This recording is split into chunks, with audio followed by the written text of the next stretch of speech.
Yo, yo, Uncle. What's up?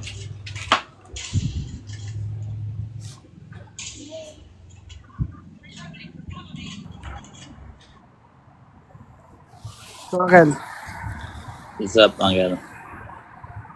Stop ulit tayo. eh, ako, nandun sila kay Uncle Mel. Laban din sa bla. Sige. Malakas ba yung background ko dyan? Hmm. Ha? Malakas ba yung background ko? Hindi. Cellphone yung ano ko eh. Cellphone. Hey, hey, hey. What's up? Andun sila kang Uncle Mel. Andun sila kahit yung mga anak ni Manoling andun din.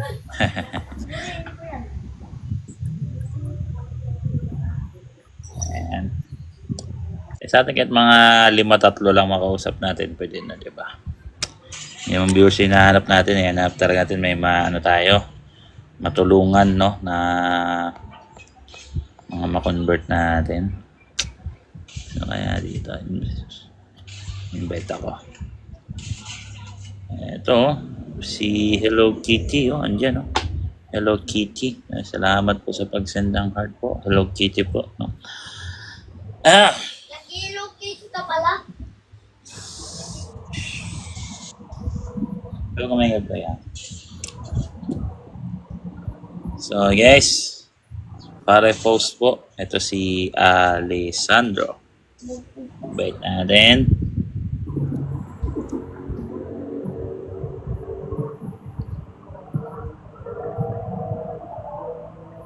Tamad pag makulimlim maghapon, no? Tapos ulan-ulan, parang nakakatamlay ba? No? Ito si Alessandro. Bro Alessandro, ay kamusta po? At nagba-Bible study po kami online dito sa TikTok Live. Ano pong church mo, brother? Angel? Good afternoon mga kasama. Good afternoon, bro. Anong church mo, bro? Wala akong church but naniniwala ako na dapat sundin ang mga salita na sinalita ni Jesus. Alright. Yung mga propeta po, naniniwala din po kayo?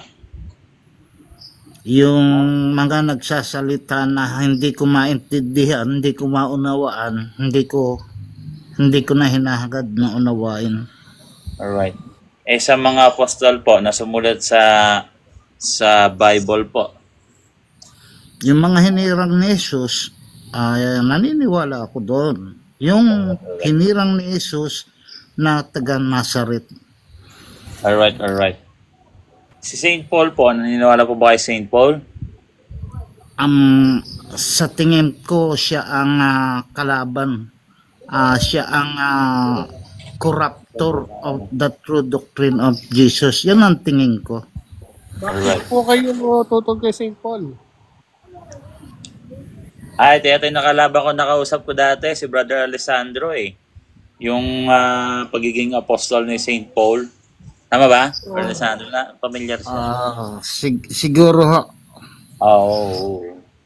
So bukod po dyan, ano pa po ba yung tutol nyo sa simbahang katoliko? Bukod po sa ganyan, kasi napag-usapan na natin dati. Para... Wala akong tutol, ginagalang ko. Ang asawa ko, katoliko. Ako pa naghahatid sa kanya sa simbahan. Lahat ng kanilang paniniwala, ginagalang ko. ang paniniwala po namin si Saint Paul po ay apostol ni Kristo. Ginagalang ko ang paniwala mo. Nasa iyo yung karapatan niyo yan. Yan din po yung sinabi ni Pedro po at ginagalang din po natin si Pedro at si Pedro sabi ni Pedro naniniwala siya kay San Pablo na talagang yan ay alagad din ni Kristo. Yes, unang Timoteo, hindi. First Peter, 2 Peter 3. 2 Peter 3:15 po ang tinutukoy niya. Ito pa yung tanong ko, bro. Sabi mo, kay Kristo ka lang naniniwala. Si Kristo po ba sumulat ng Bible? Wala pong sinulat si Jesus. Lahat po yan ay mga testimonya according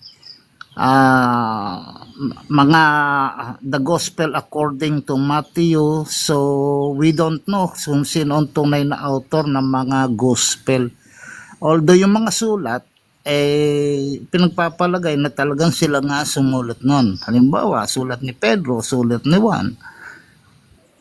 Yun po ay sa pamamagitan po ng tradition. Kasi yung tradition, nakapaloob doon yung identity ng mga tao na sumulat niyan. At sa pamamagitan ng church, na-identify nila yung mga nangyari on that time. Nakapag-imbestiga sila sa yung mga tinatawag na mga the way magsulat or sa mga nakasama nila, nakasama ng mga apostol. Kasi yung mga nakasama ng mga apostol, belong po sila sa Catholic Church. Kaya madali po nilang ma-define at maimbestigahan kung ito po bang sulat na ito ay sulat talaga ni Peter, ito po bang sulat na ito ay sulat talaga ni St. Paul. At sa pamamagitan po ng magisterium na ginagabayan ng banal na Espiritu Santo, na-define nila kung alin ang mga inspired word of God ng mga gospel at epistle, pati na rin po ng mga books na nandun sa Old Testament section ng Bible. So yung church po talaga ang may kakayahan mag-define kung ano ang tama at hindi tama pagdating po sa usaping pangrelihiyon. Sila po talaga yung mapapagkatiwalaan. Hindi po natin pwedeng pagtiwalaan yung ibang tao. Yun po talaga ang Catholic Church po talaga. Kaya doon kami sumasangguni po. Sabi po dun sa unang Timoteo 3:15-16. 3:15 na kung ako'y maantala, maaari mo malaman ang dapat ugaliin ng isang tao sa bahay ng Diyos. Haliga't suwahin ng katotohanan. Si St. Paul kasi bro, kuya, uncle, hindi po siya nasa labas ng church. Kaisa po siya ng mga nasa loob po ng simbahan. Part po siya ng simbahan. So hindi po tayo pwedeng itatakwil natin yung mga kamiyembro po ng simbahan po na trip lang natin. Ito si St. Paul, ayoko sa kanya. Hindi ko to pagtitiwalaan. Ganon, hindi siya ganon, no. Part po siya ng church ng Catholic Church po, no. Totoo ho yan. Kaya itong Kristyanismong namamayani ay nasa ilalim ng pamamahala ni Pablo noong una. Kaya nga Pauline Christianity ito eh. Hindi po siya... Hindi po, Pauline po. Hindi po. Yan po sama-sama pong apostol. Kasi si Irenaeus po, no, siya po ay Johannine community. At siya po ay nakikiisa at naging mentor po niya si Justin Martyr na Pauline. Ibig sabihin, tinatanggap po talaga ng mga sinaunang Kristiyano ang mga Pauline community. Legit po talaga yan. Kaya ko po nasabing Pauline Christianity ito kasi si Pablo ang nakatala lamang sa Biblia na nakarating sa Roma. Although by tradition... Ay, hindi po. No? Hindi po. Dahil na nakatala po sa Biblia. Brother Alessandro, bago pa po makarating si Pablo sa Roma, may mga Kristiyano na po sa Roma, kaya nga po sumulat siya sa mga taga-Roma. Si Peter po nasa Roma.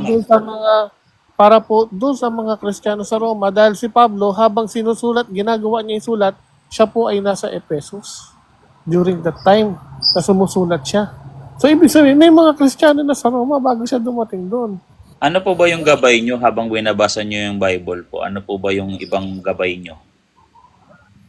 Kasi hirapan kayo intindihin yung Bible. Wala naman akong gabay na matatawag. Siguro common sense ang gabay ko po. Ganito po kasi yan, no? Hindi po kasi tayo pwedeng magsasariling interpretation sa Bible na kukunin mo yung Bible, trip mong basahin, tapos mag-conclude ka na kagad. Kumbaga, ito yung interpretation ng simbahan, tapos nagbasa ka, gamit ang common sense mo, nagbasa ka, ito yung naintindihan mo. Lalabas niyan, sasabihin mo, nagkamali ang simbahan, tapos ikaw na ang tama. Samantalang ito pong, makinig mo na po kayo. Samantalang ito pong topic po natin, ito po ay, it's all about religion. Ito po, ganito po kasi, pag-aaral po to sa Diyos, di ba? Sa theology. Kaya po theology, pag-aaral patungkol sa Diyos. Ngayon, ang Diyos po, hindi po talaga natin yan kayang pag-aralan dahil lang gusto natin. Dahil hindi natin siya kayang abutin. Ngayon, kaya tayo nagkaroon ng pananampalataya, hindi dahil naabot natin ang Diyos, hindi ganoon. Kung hindi, ang Diyos mismo ang nagbigay sa simbahan, kusang ginawa ng Diyos yon, kaloob ng Diyos na magpakilala sa atin at ipaalam kung ano ang kanyang plano at ang kanyang pamamaraan. Ibig sabihin po, ibinibigay niya talaga yan. Hindi yan aabutin mo lang. So, ibinibigay niya yan sa simbahan. Binigay niya sa simbahan. Ngayon, kaya naiintindihan ng simbahan ng tama. Kasi sila ay nasa ilalim ng kapangyarihan ng banal na Espiritu Santo. Basahin ko po yung verse dito para sa kapakinabangan nating lahat. Ang sabi ni Saint Peter na unang papa sa Roma, no? Sabi po dito ni Saint Peter dito sa ito babasahin ko na lang ha. Sa ikalawang Pedro 1 ikalawang Pedro 1 19-20-21 kasi common sense may tagilid talaga yan. Sabi talaga ng unang papa sa Roma, hindi pwede ng ganyan talaga, letra por letra talaga, nakaletra talaga dito, no? Niletra talaga dito ni Saint Peter. ito ikalawang Pedro 1:19, sabi dito sa talatang 20, higit sa lahat unawain ninyong walang makakapagbigay liwanag ng alinmang propesiya sa kasulatan sa sariling kakayahan. Sa talatang 21, sapagkat ang pahayag ng mga propeta ay hindi nagmula sa kaloob lamang ng tao, ito'y galing sa Diyos. At ipinahayag sa mga taong nasa ilalim ng kapangyarihan ng banal na Espiritu Santo. Kaya hindi po pwede gagamitin natin yung common sense natin. Tapos pag yung common sense natin, hindi naman po sinasabi ng simbahan na huwag mong basahin yung Bible at huwag mong i-interpret. Kasi lahat tayo may kakayahan mag-interpret. Pero ang sinasabi ng simbahan, kailangan ng gabay ng simbahan sa pag-i-interpret para hindi tayo magkamali. Kasi once na tayo ay nagtuturo ng kamalian sa tao, tayo po ay nagkakasala. Pwedeng hindi natin sinasadya, pero ayun na nga yun, nagtuturo tayo ng kamalian, tayo ay nagkakasala. Kung sasadyain pa natin, kahit kunyari, sinabi na ni Saint Peter, walang makakapag kailangan mayroon kayong gabay ng simbahan. Malalaman mo ang dapat ugaliin ng tao sa bahay ng Diyos, haligi at suhay. Pag sinabi pong suhay ng katotohanan, kung ang Biblia katotohanan, ang haligi po ay ang simbahan, ang letra por letra, unang Timoteo 3:15. So ayun po, no, sabi ni Saint Peter. Kaya hindi po pwede yung ganun common sense. Kasi salita ng Diyos to, ito hindi dahil lang sa kaloob ng tao. Ito'y kaloob ng Diyos. At ipinahayag ng Diyos sa mga taong nasa ilalim ng kanyang kapangyarihan. At saan niya yun ipinahayag? Sa simbahan po, unang Isaiah 59:21. Doon niya pinahayag sa church kung saan siya nakikipagtipan. At nakipagtipan siya po, hindi sa labas ng church, sa loob ng church ang kanyang tipan. No? So, yun bro. Ayun lang. Shinare ko lang naman sa'yo. Ang sa akin po, Question? Kapag kayo ay napailalim sa isang organisadong relihiyon, ay nasa ilalim kayo ng doktrina ng relihiyon na yan. Ako po, kaya po ipinagpauna ko na sa inyo kanina na salita lamang, yung mga practical na salita o atas lang ni Jesus ang aking ninanais na sundin, sapagkat ako po ay follower ni Jesus, hindi po ako follower ng simbahan. Kaya po nagpauna ako sa inyo. Nagbabasa po kayo ng Bible, di ba? Nabasa nyo na po ba yung buong Bible? Yung hindi ko po kayang unawain, hindi ko na po inuunawa. Kaya nga po sinasabi ko sa inyo, limitado kuya, po ang aking kaisipan. kaya nga po kailangan natin ng simbahan. Ikaw na nga po nagsabi, limitado lang po ang iyong kaisipan. Tapos, nagbabasa kayo ng Bible. Ang advice ko po namin sa inyo, para hindi po kayo magkamali, punta lang kayo sa simbahan. Ngayon, kung sinasabi mo naman na mapapailalim ka sa isang organisadong, ano naman po, kung mapasailalim kami ng organisadong relihiyon na kagaya ng Catholic Church, ito naman ang tinatag ni Kristo. Kung ito tinatag ni Kristo, kagaya ng sinasabi mo, follower ka ni Kristo, tapos hindi ka papasakop sa relihiyong tinatag niya, paano mo po sasabihin, makinig ka muna po kayo, hindi pa ako tapos. Paano mo sasabihin follower ka ni Kristo? Eh kung wala ka naman sa kawan niya, dito sa Juan, yes, talatang 16, letra por letra, sabi mo, follower ka ni Kristo. Ang kalooban ni Kristo ay maging isang kawan tayo. Ang sabi dito, sabi ng letra por letra, at mayroon akong ibang mga tupa na hindi sa kulungang ito. Sila'y kailangan naman ding dalhin ko dito at kanilang diringhin ang aking tinig at sila'y magiging iisang kawan at magkakaroon ng isang pastor, letra por letra. So kung kino-confess nyo po, sinasabi nyo sa sarili nyo, kayo ay follower ni Kristo, kailangan nyo po talaga magpailalim sa kanyang kawan para madinig nyo ang kanyang tinig. O yun ang kanyang kagustuhan, Juan 16, letra por letra. Ayun yun, kuya. Kasi po, kaya ko po nasabi na kapag kayo ay nasa ilalim ng relihiyon, hindi kayo magiging matuwid na tagasunod ni Jesus kasi po marami pong salita si Jesus na hindi sinusunod ng mga organisadong relihiyon. Kagaya po ng ano? Call no Bigay po one kayo on ng earth example. a Father because there is only one Father who art in heaven. Pangalawa po, sabi po ni Jesus, Bakit yung po pinutol? Hindi naman father lang ang sinabi doon na huwag ka papatawag na father. Kaya- Mag-mute ka muna. Hindi lang father doon pati yung guro. O bakit pinutol mo yung sinabi ni Kristo? Sabi rin, huwag kayong papatawag na guro sapagkat isa lang ang inyong guro. Oh. E di pinutol nyo na yung sinabi ni Kristo. Namili lang kayo kung anong naman ninyo sasabihin. binumute ako. Yan po ang Kasi nga po, problema. hindi nga po ang problema po kasi namamahayag kayo ng mali dito sa live ko at ako'y nakukonsensya sa mga taong makakarinig ng mamaling pamamahayag nyo. Iyon ang problema.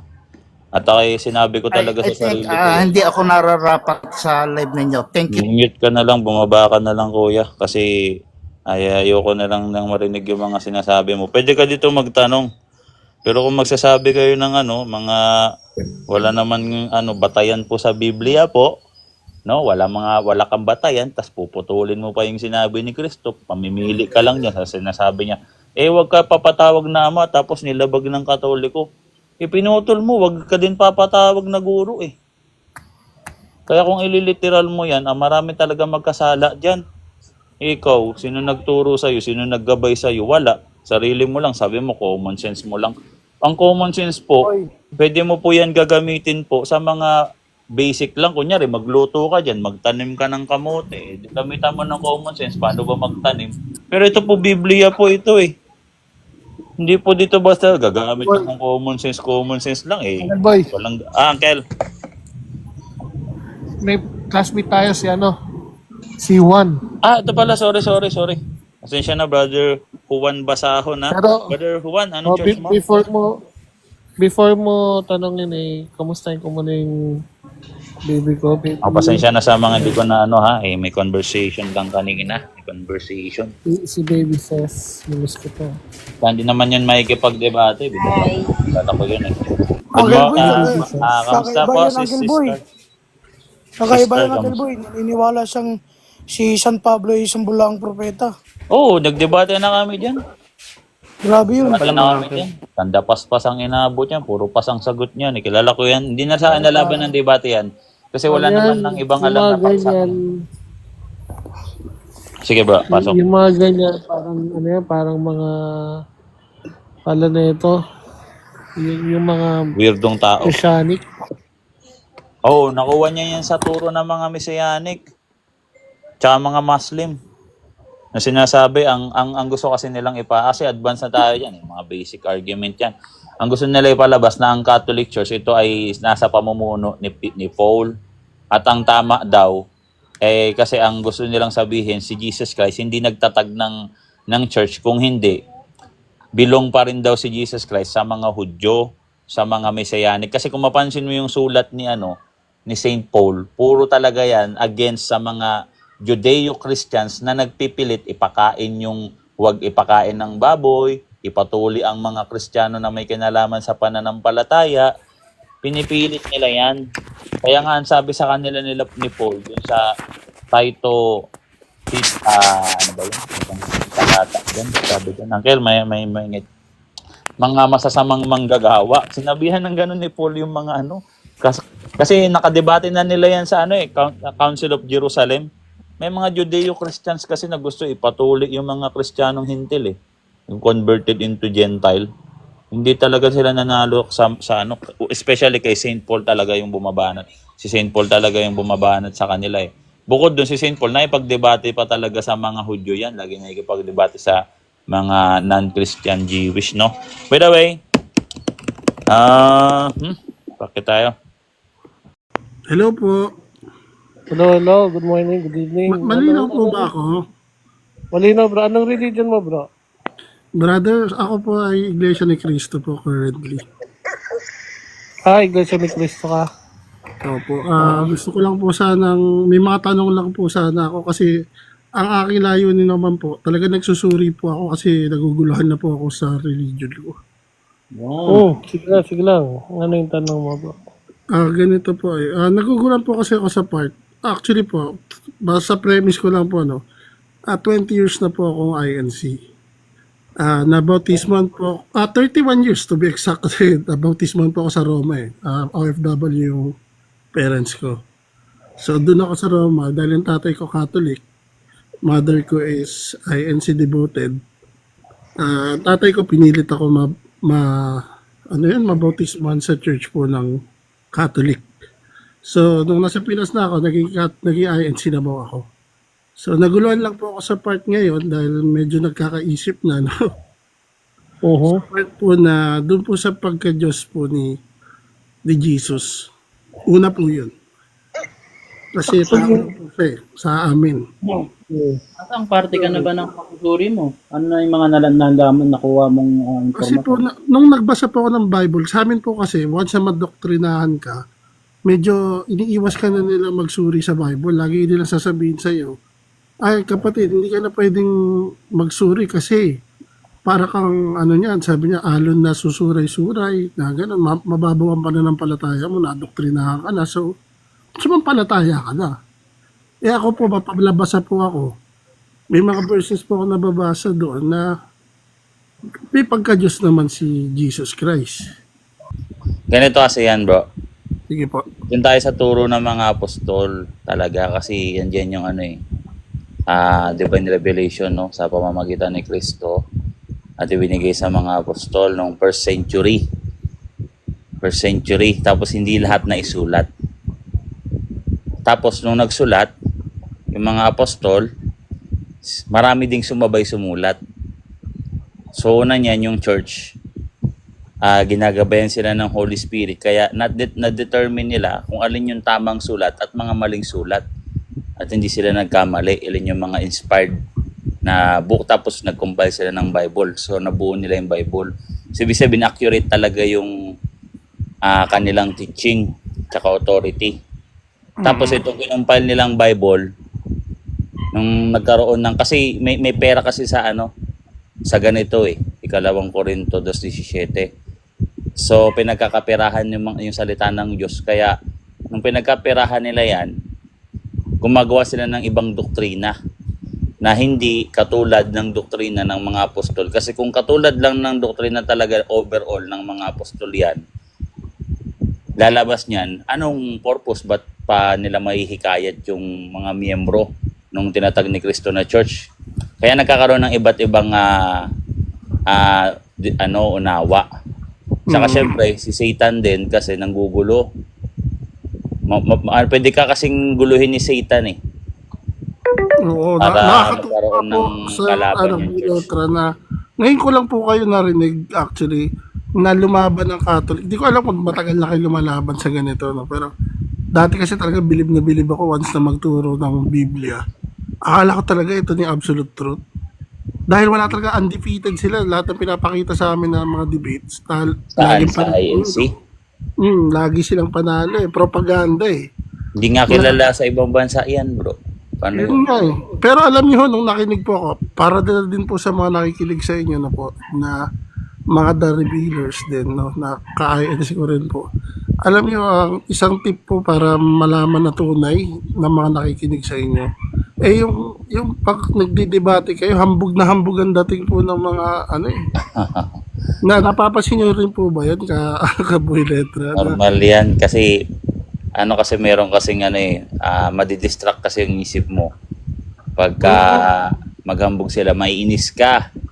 So pag naiinis ka, mauubos yung energy mo kagad, bro eh. Defense Imbis na mechanism makapag-focus ka sa argument, na focus ka sa galit mo. No? Kaya minsan Pero kailangan- alam niyo, ang maganda ron, yung mga nakikinig po ang matatalino na nararamdaman nila ang tunay. Lumalabas yung totoo. Mm. Kasi sa ginagawa nila, kala nila nakapaka-asar sila. Ayun, gaya ko, isa po ako sa nakinig sa inyo.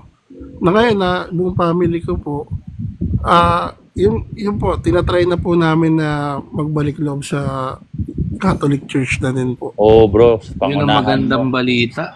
Pangunahan mo kasi kailangan mapawasto tayo. Pati yung sa Pwede pa po ng magtanong, pamilya meron natin, pa po di ba? kasi magtanong.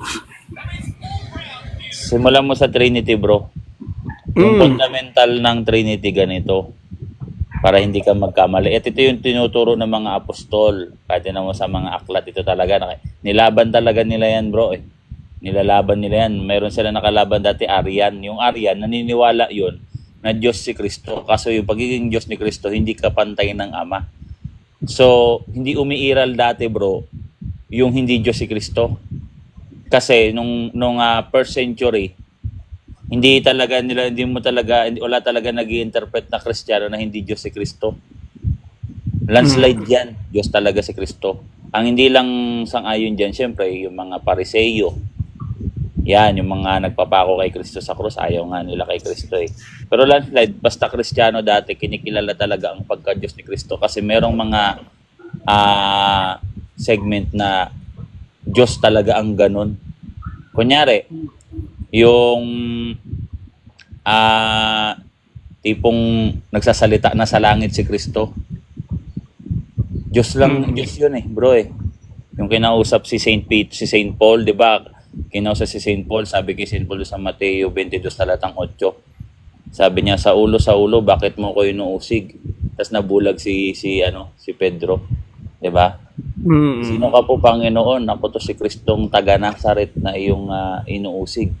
Si Saul yata, uncle. Oh. Si Saul, si Pablo pala, sorry. Tama. Si Uncle? Saul, tapos naging Pablo. Hindi, uncle tawagan namin. Pwede po ba? Sir, ano po, naalala niyo po, meron po kasi history na binabasa sa amin nung dinoktrinahan kami na isa po sa Council of Nicaea daw po. Dati daw po talaga ang paniwala po ng buong majority is tao po si Jesus. Nick. Nung po sa Council of Nicaea, na may binasa po silang history sa amin, na nung Council of Nicaea, napagbotohan daw po doon na maging Diyos na siya. Kasi yun po Nicene majority. Creed. Opo. Hindi dun ang nangyari kasi nagkakaroon na nga ng Arian. Ang kalaban doon, Arian. Yung Arian, naniniwala na Diyos si Kristo. Kaso nga lang, maliit na Diyos. Hindi siya kapantay ng Ama. So, maliit na Diyos. So, sa Nicene Creed, kaya yan nagkaroon ng paninindigan. Kasi indiyan makikita yung paninindigan ng church na si Kristo kapantay ng Ama. Pero hindi pinagtalunan diyan kung Diyos siya o hindi. Parehas yan naniniwala Diyos na si Kristo. Walang Kristiyano dati na hindi naniniwala na Diyos si Kristo. Kasi nga napakalapit pa noon eh. Paano mo mababaluktot yung pagka-Diyos ni Kristo? Napakalapit pa ng oras noon. Masyado pang dikit yun, oo. Masyado pang dikit yun sa katotohanan. Kasi yung modernist kill the tradition. Ngayon kasi, sobrang dami na talagang sekta eh. Sinabi naman ni Kristo yan. Maraming tatalikod at mapupo sa isa't at magtataksil sa isa't isa. Ibig sabihin, hindi yung church ang tatalikod, kundi kayo magtatalikuran. Kayo. Ibig sabihin, maraming lalabas sa church, tatalikod sa isa't isa, mga ganon, no? Walang ganon, bro. Di nag-i-exist yung ganyan doktrina. Kasi Kailan po yung, lang? isa po sa doctrine sa amin, at saka po yun nga po, yung pagtalikod po ng, may tinuro po sa aming history at apostasy naman po, na wherein nagpapatay daw po kayo ng maraming mga Kristiyano para po sa pag-uusig. Hindi naman nagpapatay ang church. Una niyan, ang pinapapatay nila kami, mga Kristiyano. So, pinapapatay ng mga paganong Romano kasi iba yung relihiyon kasi ng mga hari. noon. 'Di ba? Gusto ng mga hari noon i-preserve yung culture nilang mali talaga. Kasi mali talaga yung culture nila. Kita mo, ang libangan nila, ano sila eh, killing sila eh.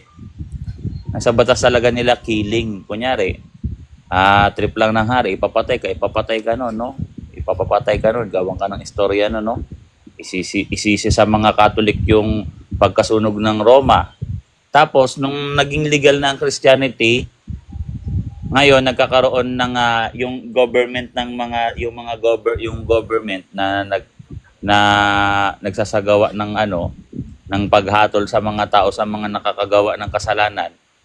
Ngayon yung mga yung mga hari noon nako-convert na sa Christianity.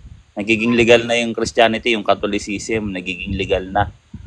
So nakikita ng mga hari na na-abuse yung batas. Kumbaga marami nang napapapatay na wala naman talagang kasalanan.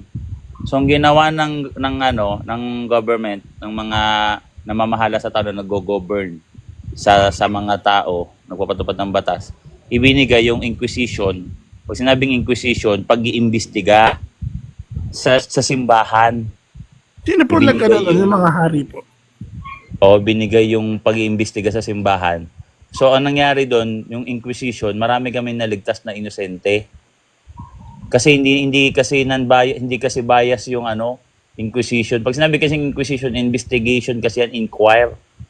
Ang investigasyon ibinigay sa simbahan. Kasi nakikita nila na yung simbahan tapat, makatao, at saka sa katotohanan talaga. Ganun lang nangyari, ibinigay lang sa simbahan yung investigasyon. Pero sila yung nagpapatupad ng sa kanilang yun, sa mga hari yung kunyari, nagkasala to, o ang mag-iimbestiga yung kami. Pero hindi kami mismo yung papatay doon, o yung tsaka nilang pinapapatay, pinapakulong muna yan eh. Depende naman niya sa kaso. Kunyari, ang kaso mo, witchcraft, demonic, nangungulam ka. Pinapatay talaga yan dati. Hindi nila kaya kontrolin yan eh.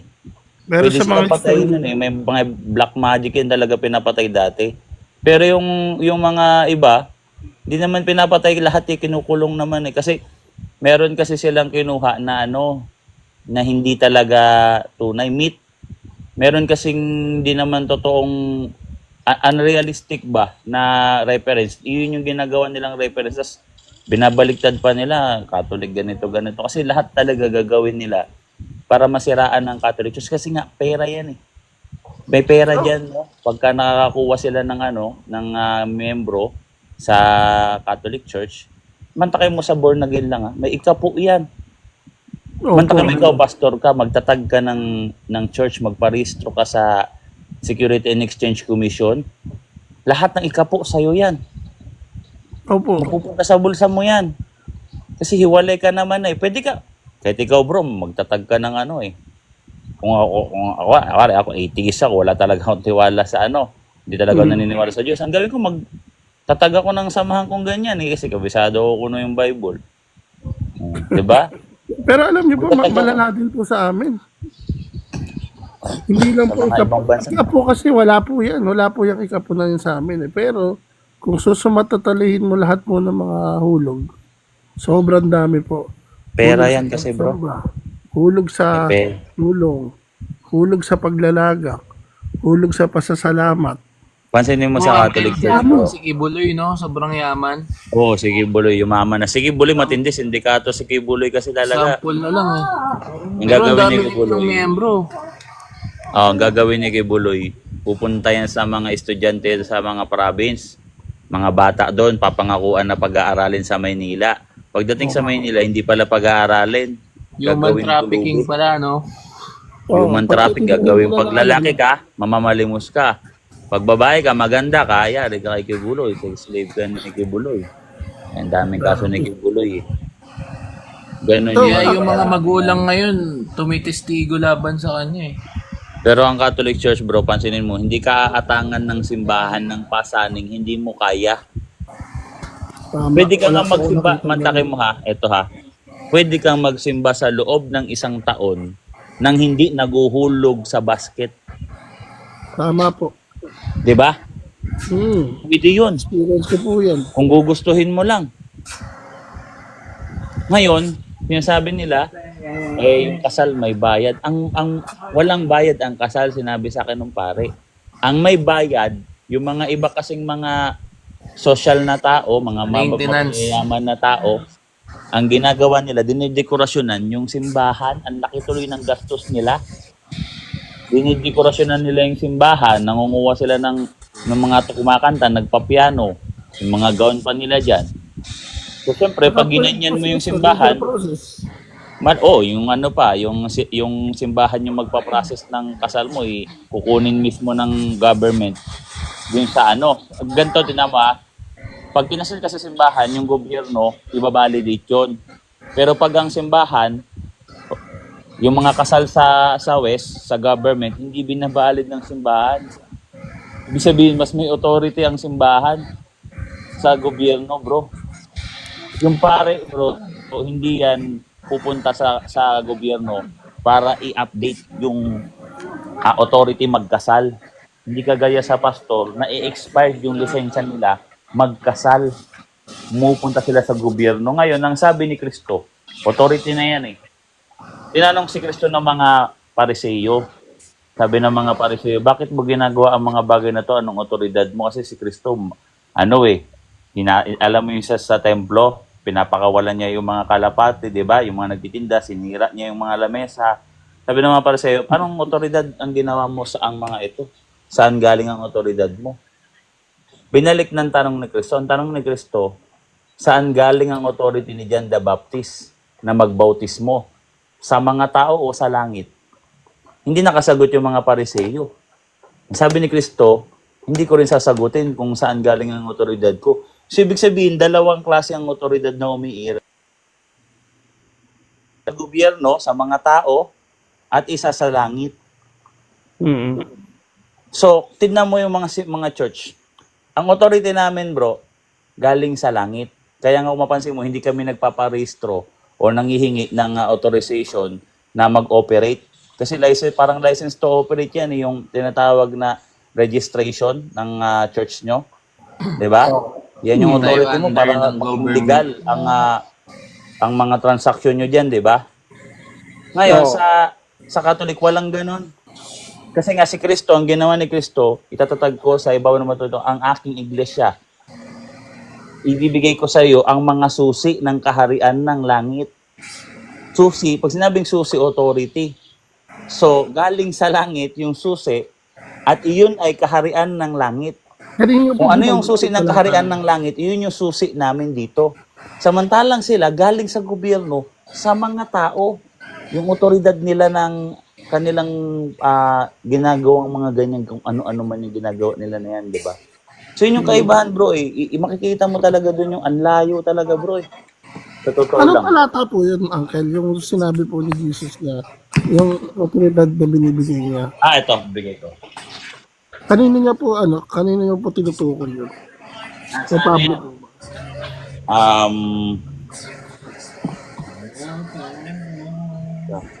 Si Pedro, yung sa baba ng batang ito.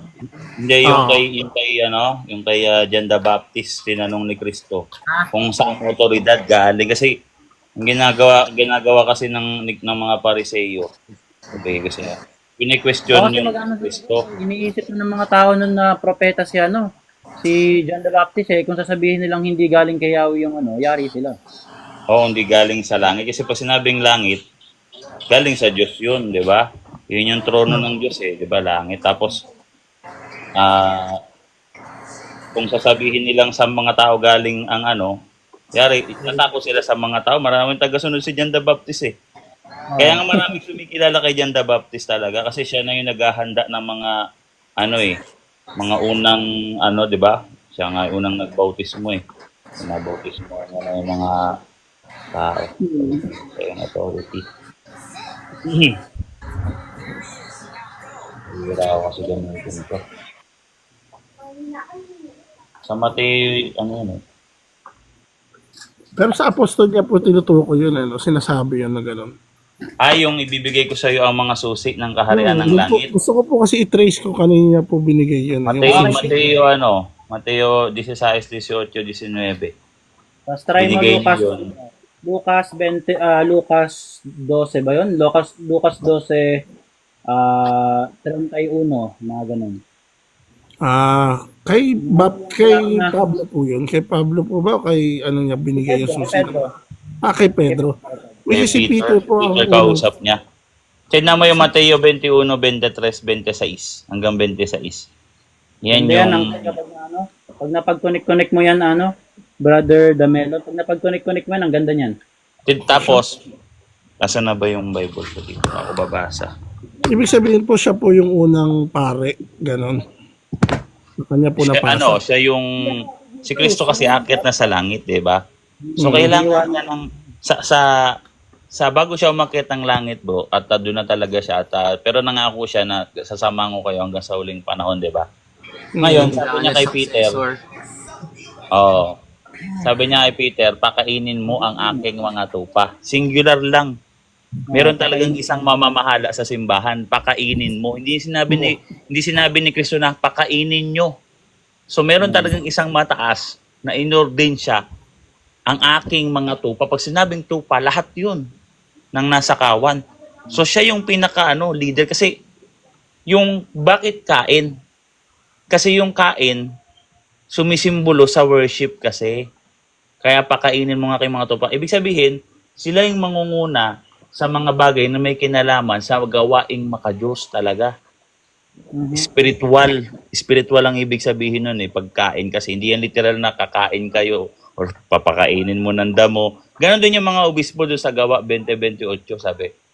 Ingatan ninyo ang aking kawan na kayo ginawa ng Espiritu Santo bilang mga obispo na tagapagpakain o pakainin ninyo ang aking mga tupa. Diba lagi ganon kain yung ginagamit na kasi yun yung worship talaga yung sa Eucharist, no, yung pagpuputol-putol ng tinapay. So kailangan alamin mo muna yung church, tapos pag nalaman mo yung church, yung core belief, Trinity, yan yung pattern, aralin mo yung Trinity, then magiging panatag ka na kasi tiwala ka na alam mo na kung nasaan ka, church ka. Hindi ka na magtataka paano po officially makakabalik? Ha? Paano Mag-confession po ka lang. kayo officially makakabalik? Confession. Isa tanong mo sa pare yan, bro. Sabi sa'yo ng pare kasi nabautismuhan ka na, bro. Yung bautismo kasi, bro, kaya nga ganyan ka, di ba? Yung yung parang panatag ka sa Catholic Church kasi nabautismuhan ka, bro. Yung bautismo kasi na yan, bro. Selyo yan Talaga, Selyo yan ng banal na Espiritu Santo talaga. Kaya yan, parang feel at home ka talaga sa Catholic Church. So, ang pangako ko lang sa'yo, bro, itong church talaga na to, ito talagang tinatag ni Kristo na iglesia. So, magiging kampante ka na kagad doon, no? So, Tapos aralin mo na lang yung church, yung doktrina, ha? So, paano ka naman maliligtas? Pag Ang nasa kaligtasan kasi, bro, individual, Hebreo 9:27. Pagkatapos na mamatay ng taong kasunod ay paghukom.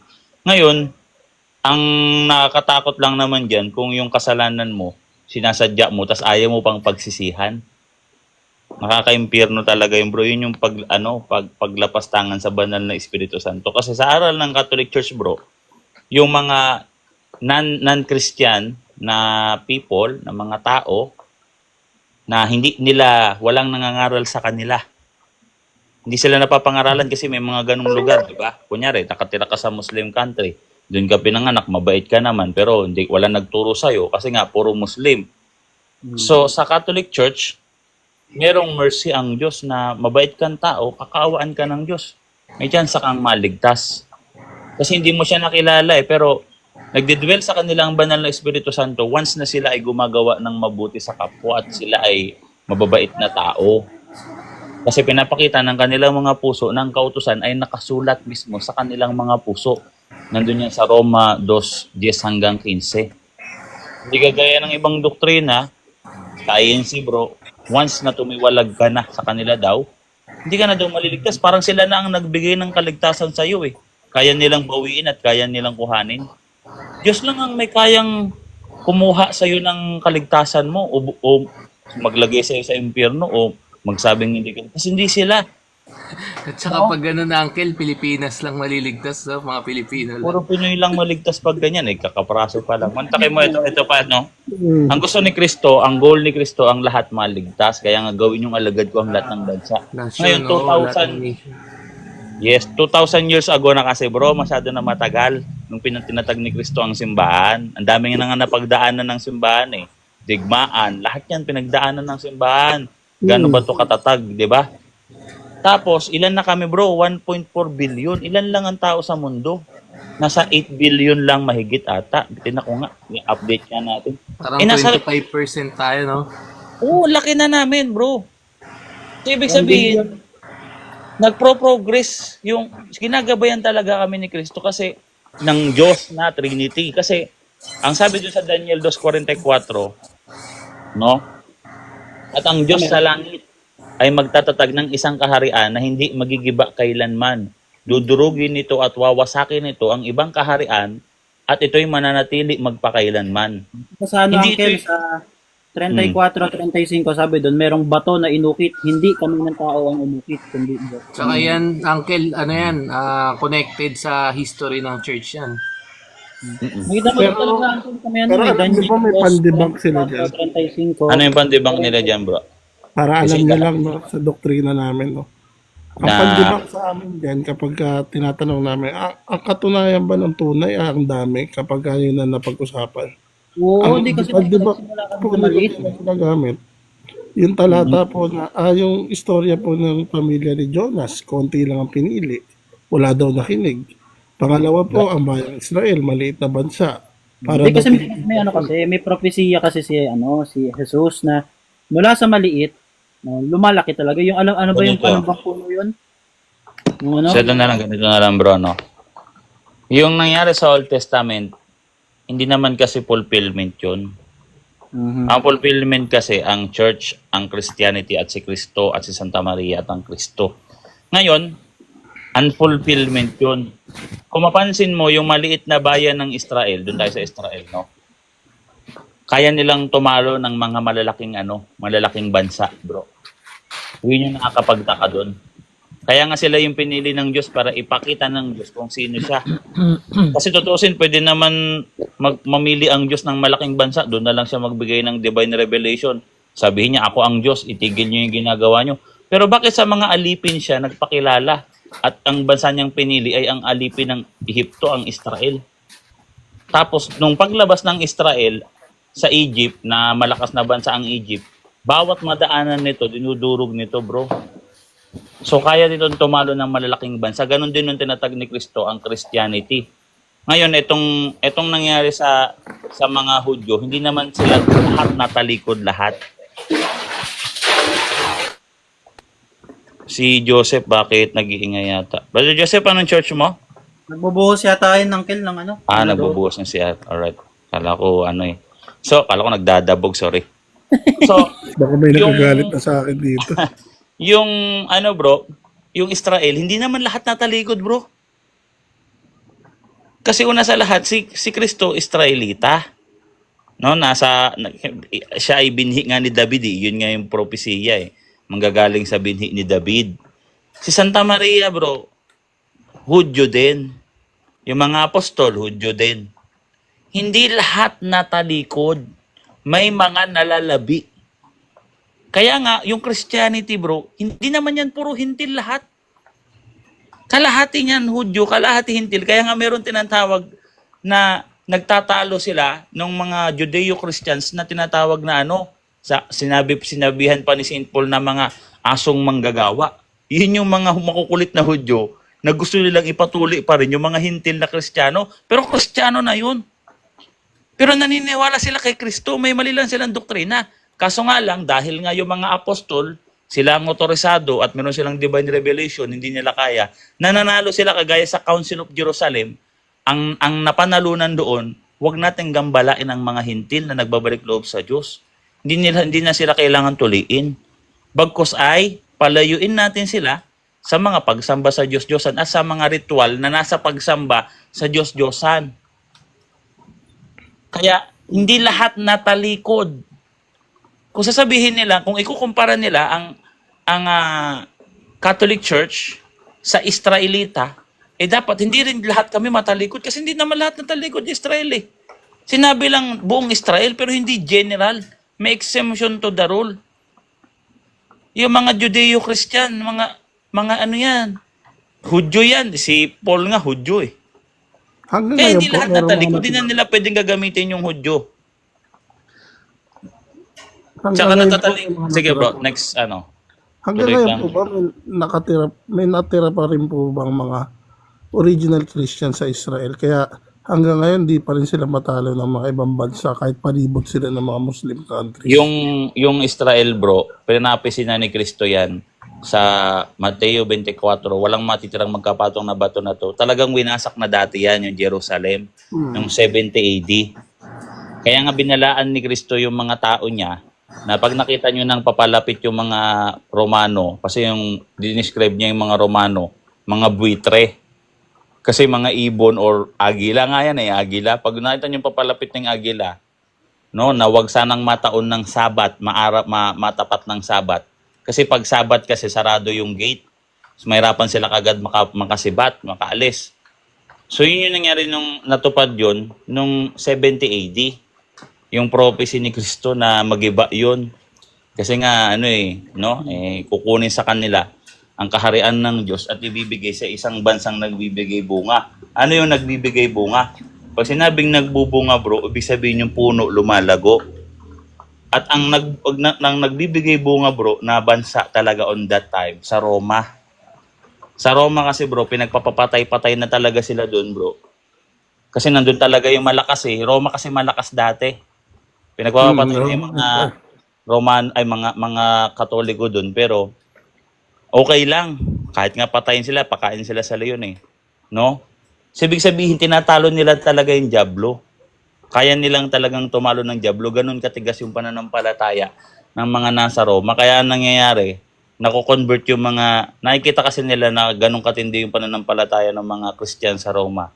Na kahit patayin mo, okay lang. Inisip ng mga tao, ano bang meron kay Kristo? Bakit ganito itong mga to? Nako-convert tuloy sila. Hanggang sa nagkaroon na ng pagbagsak ng Roma, unti na lang yung natirang populasyon ng mga Romano doon kasi nagkaroon ng mga pagbabago kasi yung mga hari, nagkakaroon ng pagbabago, mga maling desisyon. So, kinubkob yung Roma, wala nang natira. Ang natira na lang halos doon, ilang tao na lang. Tapos, si Emperor Constantine, no, napamahal siya sa mga Kristiyano, pero hindi siya totally naging Kristiyano. Pero yung nanay niya, Kristiyano na, Catholic na. So, ang sabi ni Peter, merong sinabi si Peter na prophecy, sa Roma 16, talatang 23, sabi dito, ito yung isa sa verse na hindi talaga matatalikod ang iglesia nung unang siglo. Tingnan nyo ha. Sa Roma pa na mention, no? Sabi doon, nung pagbati na to bro last chapter na kasi to. Last chapter na to ng sulat na sa kanila ni Saint Paul. Sabi dito, tingnan mo, hindi talaga matatalikod eh. 20 pala, 20. Sabi dito, si Satanas, sabi dito ha, at si Satanas ay dudurugin ng Diyos ng kapayapaan sa madaling panahon sa ilalim ng inyong mga paa. Mantakin mo bro ha, sa madaling panahon, hindi sinabing sa future. Dudurugin doon sa ilalim ng paa. Ibig sabihin, yung territory ni Satan na Roma, kasi yan pagan country. Ang pag pagan country, satanic yan. Satanic talaga yan dati. So, ang ibig sabihin, mananalo ang Christianity dun sa Roma. Yan hindi matatalikod. At hindi rin i-overcome ng paganism ang Roma. Kagaya ng sa sinasabi nila na yung iglesia sa Roma in-overcome ng paganism. Ito, dapat baliktad to. Dapat ang prophecy dito ni St. Paul at si Satanas ay dadayain kayo at kayo'y susunod sa kanya. Hindi eh. Sabi dito, at si Satanas, ang linaw salita ng Diyos ay dudurugin ng Diyos ng kapayapaan sa madaling panahon sa ilalim ng inyong mga paa. Alam nyo ba proto-gospel to? Ganito yung mission nung mag-ina. yung mag-ina dito sa Genesis 3 talatang 15 na lalaban sa dragon nung pumasok ang kasalanan at ang kamatayan sa pamamagitan ng pagkasala Bulismo na po nila yan. Adan at Eva. 'Di ba? Nagkasala sila Adan at Eva, pumasok ang kamatayan. Ngayon, sabi dito, maglalagay ako sa iyo at sa babae ng pagkapot sa isa't isa. Ang iyong binhi at ang kanyang binhi, ito ang dudurog ng iyong ulo at ikaw ang tutuklaw ng kanyang sakong. So ito yung misyon na gagampanan ng mag-ina para tayo ay maligtas. Sila Santa Maria at si ang Panginoong Hesukristo. Siyempre, ang ultimate niyan si Kristo, tutulungan lang ni Santa Maria. Kasi si Kristo naman yung ipapako sa krus, di ba? Pero tuturo din namin yan sa pagtagal-tagal. Mabigat yan. Ano po si Santa Maria ulit po? Anong Si Santa role niya? Maria, bro, ginawa siyang kasangkapan ng Diyos, no? Siya yung nagmistulang bagong Eva para maituwid yung pagkakamali nila Adan at Eva. Sila Adan at Eva nagkamali, kaya tayo ganito. Namamatay tayo at nasisira yung mga bagay na nasa paligid natin, tumatanda at nagkakaroon ng mga pagkabulok. Ngayon, Ay, Jesus, ganun. Ngayon, pansinin mo yung senaryo. Pero ito tapusin na natin yung sa Roma.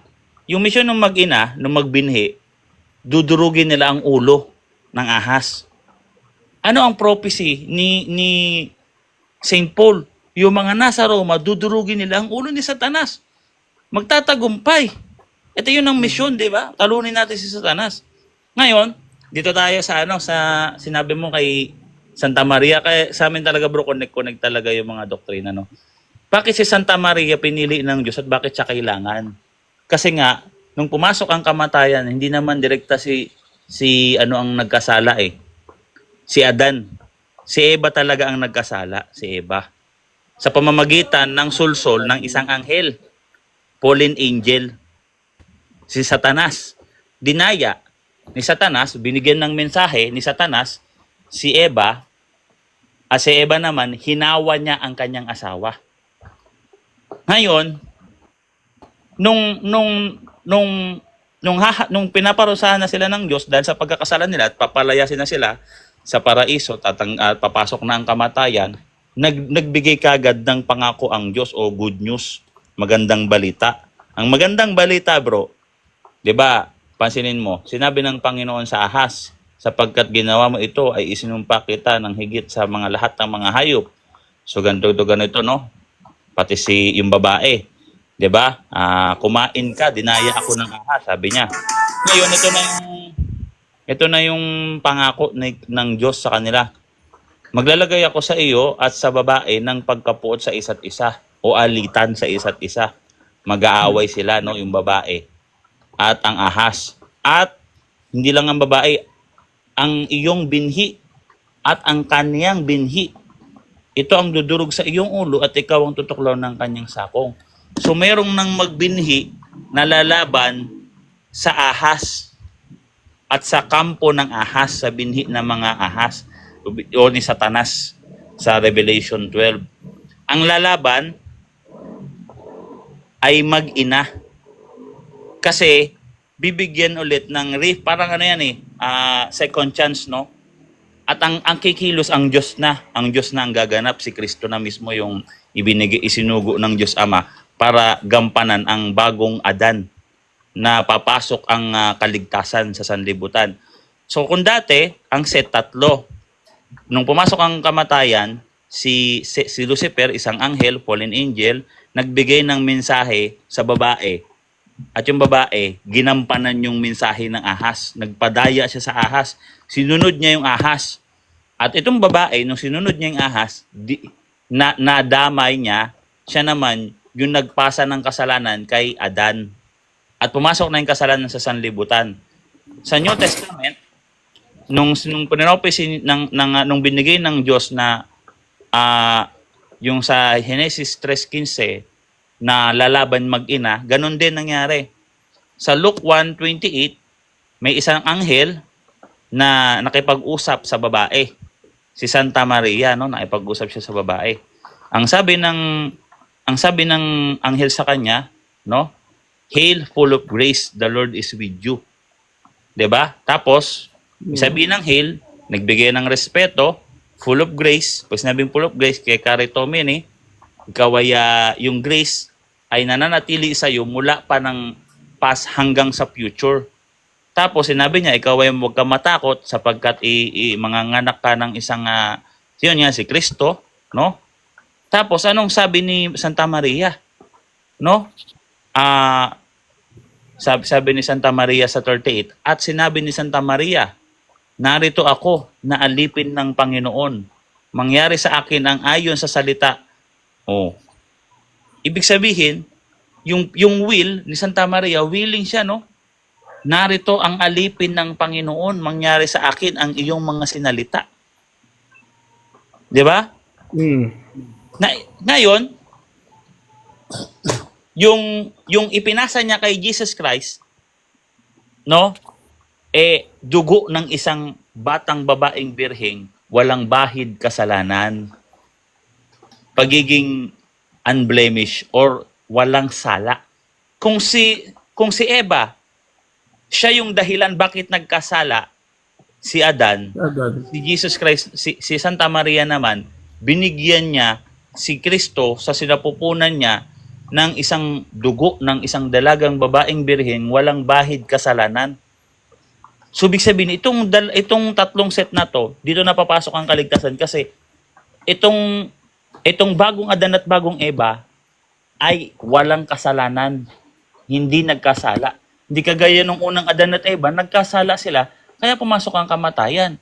Ngayon, yung bagong Adan at Eva, papasok naman ng kaligtasan pag ipinako na si Kristo. Pero hindi si Santa Maria ang nagligtas sa atin. Siya ay kinasangkapan ng Diyos para magampanan ni Kristo ang pagligtas sa atin. Kaya yung tinatawag na kay Caritomini, yung grace, nilinis na siya noon, hindi na siya nahawaan ng kasalanan si Santa Maria mula pa sa sinapupunan, mula pa nang nasa sinapupunan si Santa Maria, hindi na siya nagkasala. Binibigyan na siya ng grasya ng Diyos. Yun yung kay Caritomini.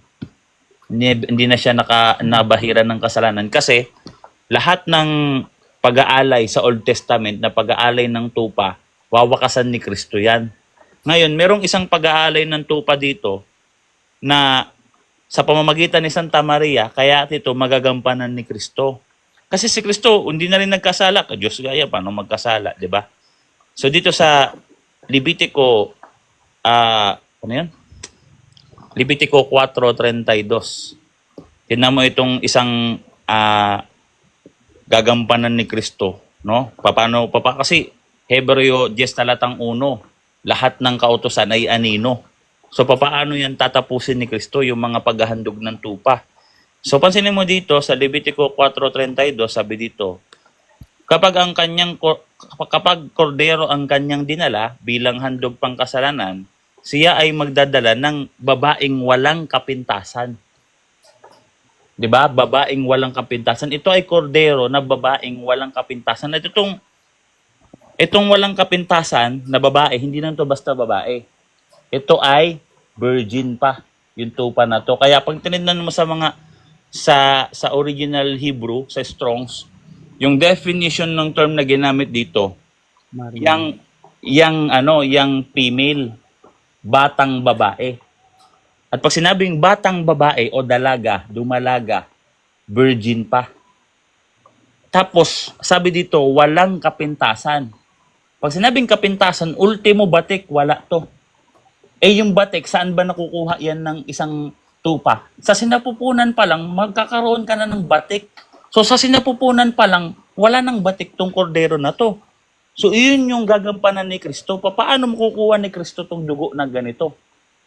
Sa pamamagitan ni Santa Maria, kasi si Kristo, dala-dala niya sa krus, no? Yung isang dugo ng isang batang babaeng walang kapintasan, unblemished, or immaculatum sa Latin. So, yun yung gampanan ni Santa Maria.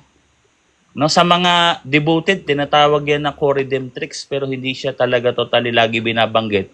Kasi nga, nagkakaroon ng misinterpretation sa mga may mahihinang pananampalataya at sa mga mangmang pa.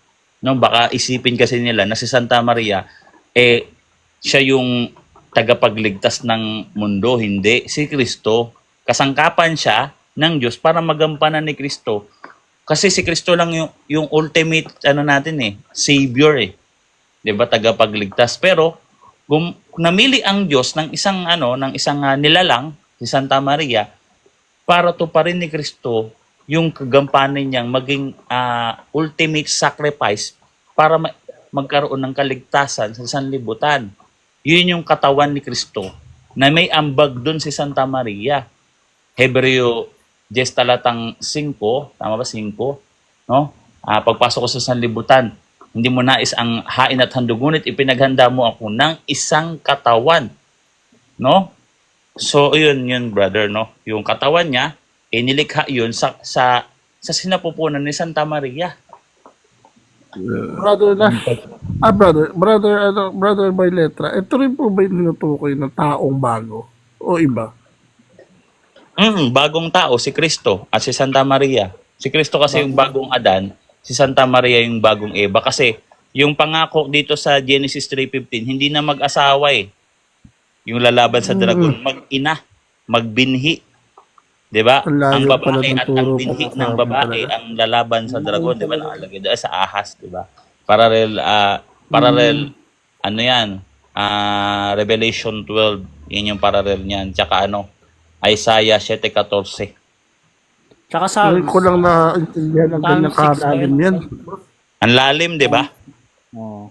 Oo, Oh, pero yan, connected siya yan ang talaga. aral ng Catholic, bro. Akala kong babaw nila. Napakalalim. Hindi inimbento, bro Sino ba yung taong bago sa inyo, uncle? Buti na itanong mo yung taong bago. Ang taong bago kasi sa amin. Ang taong bago po sa amin ay si Kristo ang ulo kapag napaanib ka na sa iglesia ni Kristo at ang katawan niya ang iglesia. Kapag ka nagsama po sila, ang ulo at ang katawan, isa ng taong bago. Actually, yung tayo na naman, pag sinabi kasing tayo naman yung new creation, no? Pero yung bagong Adan at bagong Eva, title yan ni Kristo at ni Santa Maria as tinatawag na fulfillment dun sa Genesis 3:15. Fulfillment yun, no? Pero tayo, tinatawag na new creation. Yung tinatawag nga ng mga Protestant na born again. Tayo naman yun. No, yung tinatawag na pagtutuli sa espiritu, isang bagong nilalang. Kaya nga sa Catholic Church ang diyan, ang may authority, magsabi na tayo yung born again diyan kasi born from heaven ang nakalagay diyan 'Di ba? Born from above. Oh, born from above. Tingnan mo, born from heaven. Tayo, kasi tayo Universal Church. Kaya nga, kung pagpilitan nila sa pangalan yan, medyo pwede mong gawin yun technical. Kasi nga, yung universal consists ng heaven and earth nung Genesis 1:1. 'Di ba?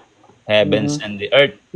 Nang pasimulan nilikha ng Diyos ang langit at ang lupa. At ang langit at ang lupa, sa Isaiah 66, ang langit ay ang aking trono, ang lupa ay ang aking luklukan. Anong klaseng bahay ang itatayo nyo sa akin o anong klaseng dako ang aking kapahingahan? Tinuring siyang, tinawag siyang bahay ng Diyos. So, ibig sabihin, yung kingdom of God, no? Yung trono niya, langit. Ngayon, yung tungtungan niya sa lupa, saan? Itong church, itong tungtungan niya sa lupa. Kasi dinaya nga ng diablo ang sanlibutan ng lupa Lupa, ang sinasabi kasing sanlibutan na masama, na sinasabi nila, mga taga sanlibutan, mga Katoliko, hindi sa amin accurate na sasabihin nyo, kami yung sanlibutan na dinaya ng diablo. Kasi ang dinaya ng diablo, hindi naman universal as heaven and earth. Kasi yung universal Ang tawag po kami, namin sa inyo, mga taga-sanlibutan. taga sanlibutan, meron kaming communion with the saints. Ibig sabihin, yung kamiyembro namin, yung main, namin, tinatawag na citizenship talaga namin, sa langit talaga. Kasi papalitan na naman to ng kumbaga temporal lang to, no, ayon sa turo ng simbahan at yung mga nakikita natin ngayon at hindi natin na siyempre mystery pa yan, no? Hindi natin alam yung paano. Pero Boss, siyempre pare meron po yung ba heavens kayo, and sir? earth, no? Ano? Pare Ano ba? po ba si Sir Boylet? Pare po Hindi ba ako kayo? pare, bro. Mga simple lang. Ano lang? Simple. Ano lang ako, ordinary. Ikaw, hindi ka maging ganito, bro, kasi yung church, bro, hindi naman nagsasabi na kagaya sa inyo na bawal babasahin muna yung Bible. Hindi. Ang church, i-encourage yung mga tao na basahin yung Biblia, pero hindi sila inaatangan na mag-aral ng parang theologian. Kasi siyempre may mga kanya-kanyang trabaho na kanyan eh. May mga kanya-kanyang gampanin yan. Tsaka hindi naman lahat pantay-pantay ang biyayang ibinigay ng Diyos, di ba? Hindi lahat yan pantay-pantay. Kayo Ayon po, sa inaral kalooban nyo ni lang po Kristo. talaga siya. Meron kaming sinasalihan ng mga online app. Actually, apologetics lang talaga yung ano namin eh. Kasi sinabing apologetics, how to defend your faith. Paano mo depensahan ang iyong pananampalataya. So, bibigay din yung mga basic explanation. Paano mo idepensa ang church, ang iyong belief. Kasi nga, lahat naman ng tao may karapatan idepensahan ang kanyang pananampalataya. Kasi inaano niya yan, sinasabuhay mo yan eh. O mayroon ka makasalubong sa jeep. Kagaya ko, may nakatabi ako sa jeep na, ano ba yung nakatabi ko sa jeep? Baptist. O naninermon-nermon doon, sisiraan ng Catholic Church. Doon ako, apologies ako. Ano ko siya doon. Nagkausap kami doon, oo. Natuwa nga sa akin yung mga katabi ko, binibidyohan pa ako eh. Di ba? O, at least, pero yung respeto, nakaupo naman siya sa jeep. O, nakaupo kami pala sa jeep. Nagbabayad kami na, yung respeto nandun. Yung bilang tao. Pero sa pananampalataya, paano mo irerespeto yung pananampalataya ko kung ang pananampalataya ko hindi kayo tunay at ang pananampalataya mo hindi kami tunay? Ang kailangan nyo mag-usap. Pero as pagiging tao, bilang tao, respeto mo. O, wag mo siyang duraan, wag mo siyang asarin. 'Di ba? Pero yung faith nyo, pag-usap kayo. Sabi ni Kristo, 'di ba? Ay sabi ni Peter, kayo yung lagi maging handang sumagot sa mga nagtatanong sa inyo sa ikaluluwalhati ni Kristo. Kasi yung ginagawa natin na to, ikaluluwalhati to ni Kristo. Kung ang faith mo ay galing yan kay Kristo, pag pinagtatanggol mo yan, hindi pinagtanggol mo si Kristo. Kasi si Kristo nagbigay niyan eh. Pero it doesn't mean na mahina si Kristo. Kaya mo pinagtatanggol ang iyong pananampalataya, hindi dahil mahina, kung hindi dahil mahal mo itong pananampalataya na to. Kaya ipinagtatanggol mo itong simbahan. Hindi dahil mahina yung simbahan, kundi mahal mo kasi. Ganun mo ina-express yung pagmamahal mo sa church eh. Yung pagtanggol mo. Kaya nga, ba't yung ibang protestant, bawal daw sila makipagdebate, ipagtanggol ang kanilang pananampalataya. Sabi ko, paano pag may nakasalubong kayo sa jeep na mga manguusig sa inyo? Hindi kayo makipagdebate, magsawalang kibo kayo. Diba? Anong gara? Kahit born again po, ganyan. So yun, no? Bibigay ko sa iyo yung mga ngayon sa pagka-Diyos ni Kristo. Diyos talaga si Kristo, bro. Huwag ka lang malito, bro, pag sasabihin nila, tao si Kristo. Kasi tao naman talaga. Kasi nagkatawan tao eh. Eh di tao nga. Sino ba nagsabing hindi tao? Mula first century, sa time ng mga apostol, pinapaniwalaan na ng mga Kristiyano na si Kristo ay tao. Pinanganak ni Santa Maria, namuhay naman yan. Hanggang sa lumaki.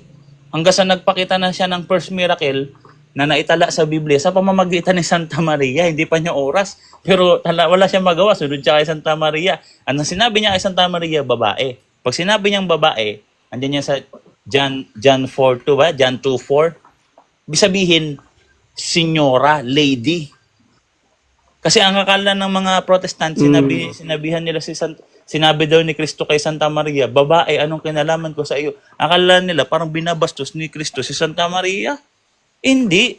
Sa costumbre nila, pag sinabing lady, babae, ibig sabihin, parang mataas na antas ng ng pagkilala. Babae, Parang my lady. My lady. Parang senyora, ganon. Ibig sabihin nun. Kasi Matthew 19:19, sabi ni Kristo, honor your father and your mother. Honor your father and your mother. Ibig sabihin, parangalan ninyo ang inyong ama't ina. Honor ang sinabi doon. Hindi lang respect, honor. Parangalan ninyo ang inyong ama't ina. At si Kristo, susundin niya lahat ng utos. Tapos mabastusin ni Kristo sa Santa Maria ang interpretation ng mga non-Catholic Christian denomination. Lalabas si Kristo mismo nagkasala sa sarili niyang utos. Saka uncle, no, sa si Jesus yung bagong Solomon, tsaka si Santa Maria yung bagong reyna. Bathsheba, yan? Shadow. Sumalamig. Umaninong sa nangyari sa nakaraan. So may Second Kings, si Solomon, yumuko or patira pa ba yung tawag doon? Yumukod.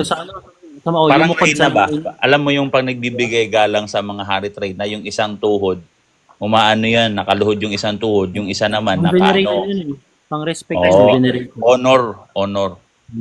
O, ginilala niya bilang Uncle, queen. pwede last na? Meron nakaka-last. Oo, lagi. Walang problema, bro. Kaya nga kami nagla-live para sa mga gaya nyo, bro, na ano, na sa abot ng aming mga kaya, bro. Last Kasi, na sana.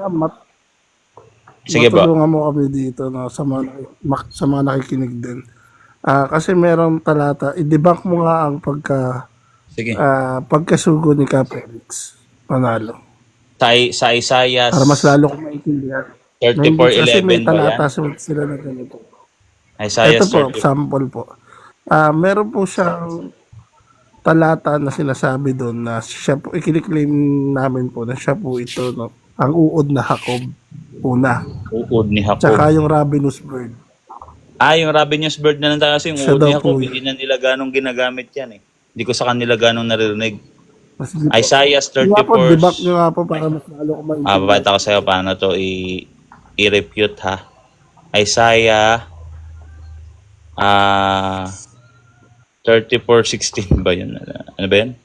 34:16 ba? Isaiah 34:16. Nasa Isaiah yan eh. 34:11 ba? 34:11. Hindi. Ano bang version, Brother Bench? 46 daw, Uncle. 46 pala. 46 verse 11. Oo, Uncle. Ito. Sabi dito, na tumatawag ng ibong mandaragit mula sa silanganan ng taong gumagawa sa aking layunin mula sa malayong lupain, oo aking sinabi, oo aking papangyarihin, aking pinanukala at aking itong gagawin. So pag tinignan mo yan ng 45, verse 1 ng 45, ganito ang sabi ng Panginoon sa kanyang pinahira ng langis na si Ciro, na ang kanang kamay ay aking hinawakan upang pasukin ang mga bansa sa harap niya at kalagan ang mga balakang ng mga hari upang bugkusan ang pintuan sa harapan niya upang ang mga pintuan ay hindi masara. So, ito ay pagiging hari. 'Di ba? Mga bansa, mga hari. So, pinahiran si Ciro ng Panginoon bilang isang hari. Kaya ibong mandaragit. Kasi nagkakaroon dati ng mga digmaan. At ang mga ibon, bro, nagdidigmaan yan sa mga sa mga pugad. Dagitan yan, bro eh. Dadagitan yan. So, ibig sabihin, itong tao na to, isa tong hari. Pag binasa mo sa Mateo 24, yung prophecy ni Kristo, yung pagwasak ng Jerusalem, no? 'Di ba? Wawasakin yung Jerusalem. Merong tinatawag na mga agila, no? Kung nasaan ang mga bangkay, naroroon ang mga agila. Mateo 24 talatang 28. Ibig sabihin, itong agila o mandaragit, agila mandaragit yan, bro eh, no? Mateo 24:28, mga sundalo itong lulumulusob sa mga bansa. Ibig sabihin, kaya nitong sumakop na mga bansa. Ibig sabihin, mga mandirigma ito, bro. Kaya mandaragit. Basahin natin ha. Sabi dito, kung saan naroon ang bangkay, ay doon magkakatipon ang mga agila. Basahin natin sa Greek. Agila to sa Greek eh. Hindi naman to buitre talaga, no? So, ibig sabihin, ngayon yung buitre, bald eagle pa rin naman ata yun. Pero itong Mateo 24, talatang 28, agila to eh. Tingnan natin dito agila ba to? Punta tayo sa Strong's Concordance. So, ito. Sabi dito, agila ba? Mateo 24. Hindi yata to agila. Ano ba to? Gathering. Nag-gathering ang mga buitre. Mga ibon to na mga mandaragit. Yung mga yan, Uncle, yung mga vultures, yung mga nag-aantay mamatay ka o yung mga kumakain ng mga Malalaking, yung mga malalaking ibon.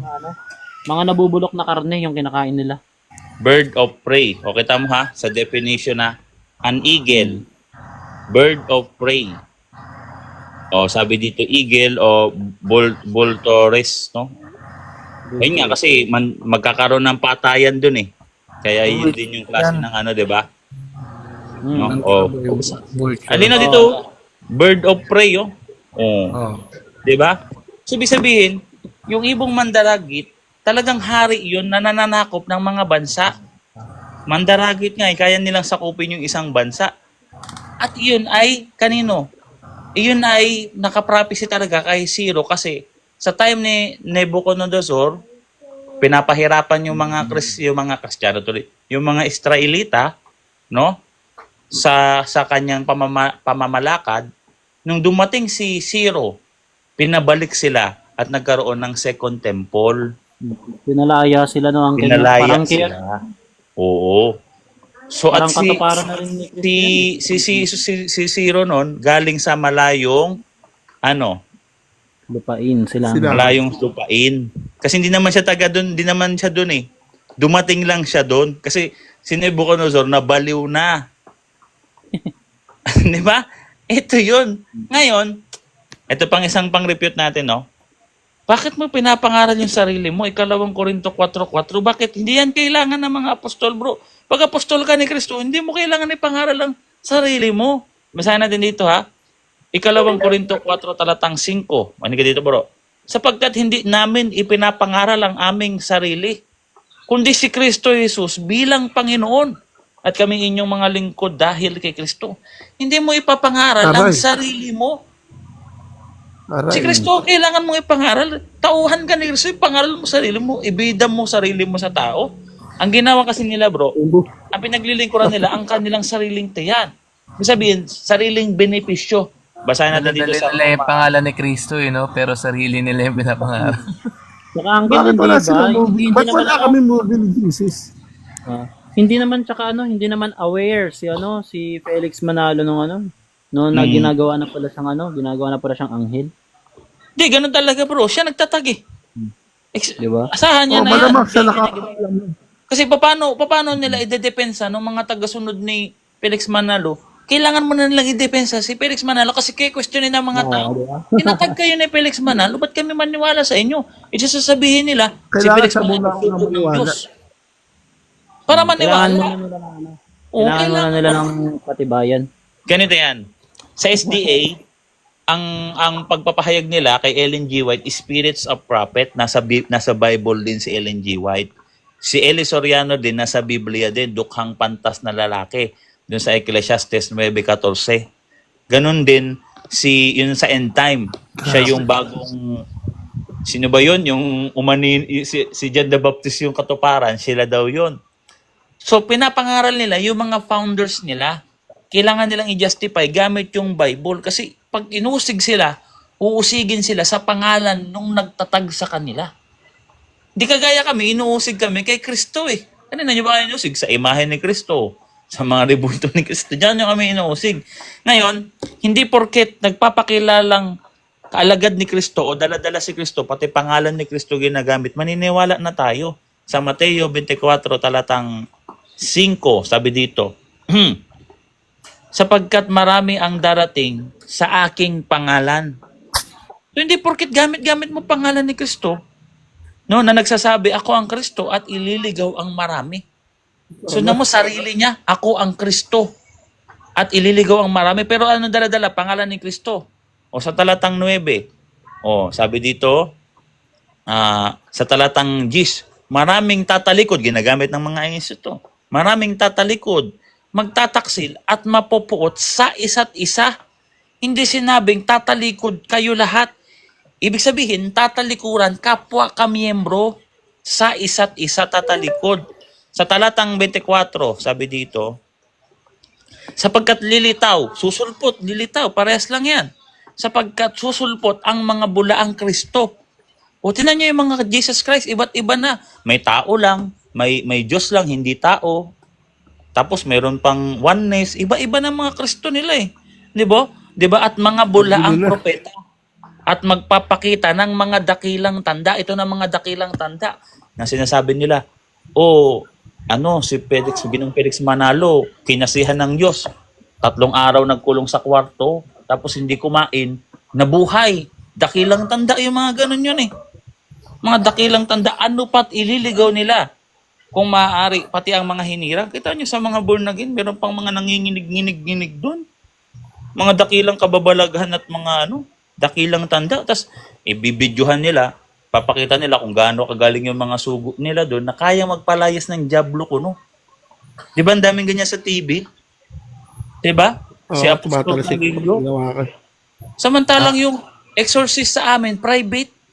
Hindi namin pinapakita sa tao mga exorcist. May mga exorcist priest kami. Pero nakatago yun. Hindi yun for entertainment purpose. Yung lumalabas. Hindi yan Privado yun. Hindi namin yun ipapalabas sa tao. Uncle Boy, ano ko lang yung sinasabi nila na ibong mandaragit, yun yung sa Isaiah 46:11 hanggang 13. Yung sinasabi kasi na propesiya dyan, hindi yan kang Felix Manalo kasi yung sinabi is I call, hindi I will call. Hindi siya future, nangyari na. Yun yung maling unawa ng mga iglesia. Tapos, yung kung pagbabasihan nila yung sa malayong silanganan, dapat po tayong bumase sa Biblia kasi andun yung propesiya eh. Hindi sa mapa Hindi ng dapat- modern mapa, no? Modernong Huwag mapa. tayong gumamit ng modern na mapa kasi yung propesiya nasa Biblia, hindi sa modernong mapa. Ancient map dun sa chronology. No? Diba? Eh, meron pang isa, sinabi ito ni Joselito na isang iglesia ni Cristo ni Manalo 19. Huwag mo nang banggitin yung pangalan, bro. Ayokong binabanggit pangalan nila dito. Baka sabihin ko, Sorry. Sige. sige lang, bro. Tuloy mo lang. Sabi niya na yung propesiya daw ay pwedeng angkinin. So, Yung sabi, pwedeng angkinin yun.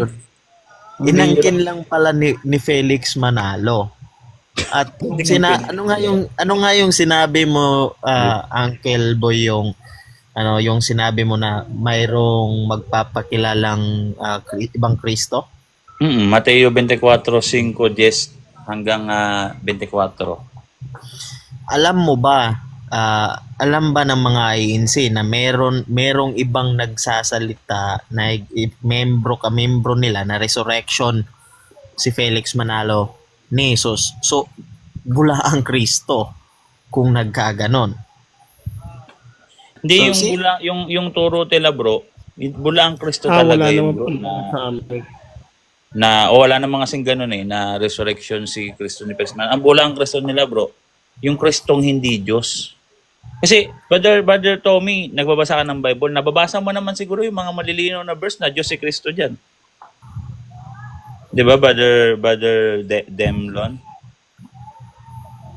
Ang lilinaw ng mga ibang verse dito na Diyos si Kristo, tapos turo nila hindi Diyos.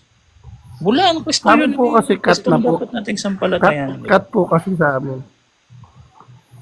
Pasahe ko Nakakat po ang mga verse kasi sa amin. For example po, yung verse po. Yung verse po na ito po, para ma-share ko lang po yung lagi namin ginagamit nila. Sige. Na meron pong talata na ito ang buhay na walang hanggan. Na makilala ka nila na iisang tunay na Diyos. Cut. Basahin ko. Pero Di ba pag may binasa doon? mo yung ilalim, mababasa mo. po yan. At ikaw na anak, di ba? Basahin natin. Sabi dito, at ito ang buhay na walang hanggan. Meron siyang, ito daw yung buhay na walang hanggan Ito. Ito na. Ito yung premise. Ito ang buhay na walang hanggan. Ilan yung ipapakilala sa buhay na walang hanggan? Na ikaw, ang Ama, ay makilala nila na iisang Diyos na tunay at si Jesucristo na iyong isinugo. Kasama pala si Kristo sa ipapakilala na buhay na walang hanggan. Ngayon sasabihin nila, si Kristo, hindi naman Diyos kung hindi isinugo. Tandaan natin, ang sinugo o ang sugo, iyan ay gawain o ministry. Hindi iyan nature. Hindi siya nature eh. 'Di ba? Kunyari ako, sinugo ako. Ibig sabihin, nagbago na nature ko, hindi na ako tao. Ngayon, premise pa lang to. Ito ang pagpapakilala niya sa verse 4 to 5. Ito yung Yun ang ginagamit po clarification. namin. Pero pinakat Ito, sabi sa verse 4. Ito na, papakilala na niya ang Kristo. Binanggit niya, pangalan niya ang sarili. Oh. at si Yesu Kristo. Pangalan nyo, ikaw ang Ama at si Yesu Kristo na iyong sinugo sa verse 4, niluluwalhati kita sa lupa sa pagtatapos ko ng gawaing ibinigay mo sa akin. At ngayon, Ama, luwalhatiin mo ako sa iyong harapan nang kaluwalhati ang aking taglay. Ibig sabihin, hindi lang siya nag-exist, kundi yung existence niya, yung kaluwalhatian, yung glory, pag sinabing kasing luwalhatiin, parang sasaludo eh. Saluduhan mo ako, purihin mo ako, i-glory mo ako. No? Na yung kaluwalhatian, aking tinaglay, bago pa ang sanglibutan, ay naging gayon. Ibig sabihin, hindi pa nililikha ang sanlibutan na kasama na ni Kristo ang Ama. At yung taglay-taglay niyang kaluwalhatian, no? Yun yung hinihingi niya ngayon para ipakilala siya, no? Para kilalanin din siya ng ng mga tao. Kaya nga hindi lang si Kristo ang nagpapatotoo sa Ama. Ang Ama din nagpapatotoo din siya sa Anak. Pag binasa niyo yung Mateo 3:17, 17 ba yun? Mateo 3:17. Sabi dito, Mateo 3:17. Mateo pala dyan nung nabuksan ko, no? Ano na. Tingnan nyo yung Ama, bro, nagpatotoo kay Kristo. Saan ka naman nakakita ng ganun, no? Nagpatotoo kay Kristo ang Ama. Sabi dito, sinabi ng isang tinig mula sa langit, ito ang minamahal kong anak. Sa kanya, ako ay lubos na nalulugod. Pantaki mo yung tinig sa langit, nagpatotoo. Nagtestify sa anak. Nagbibigay siya ng glory sa anak. Bro, nagpapatotoo siya eh. 'Di ba? Hindi lang siya nagpapatotoo sa Ama, siya rin pinapatotohanan ng Ama. Isa pa. Sa Mateo 17, talatang 5 ba? 5. Sabi dito, madali lang tandaan na, Mateo 3:17, tapos isa naman, Mateo 17, talatang 5. Sabi dito, samantalang nasasalita pa sila, biglang naliliman sila ng isang maliwanag na ulap at may isang tinig mula sa ulap na nagsabi, ito ang minamahal kong anak. Sa kanya ako ay lubos na nalulugod. Makinig kayo sa kaniya. Nagsalita yung Ama na nasa langit eh. Nagsabi sa tao, makinig kayo sa kanya. Ito ang aking anak na lubos kong kinalulugdan. Makinig kayo sa kanya. Kanino sinabi? Hindi lang kay Peter, pati kay Elias at kay Moises na nasa Old Testament pa tong mga tao na to. Di ba? So yun, yan bro, ang lino niya, no? Tsaka, ikaw bro, magbasa ka, basahin mo yung Bible, mabasa mo, Diyos si Kristo, ikaw na lang magbasa. Kunyari, ito. Uncle Boy, idadagdag ko lang rin. Yung sa Juan 20:28, yung sinabi ni Tomas na Panginoon ko at Diyos ko, hindi po yan kinorek ni Jesus.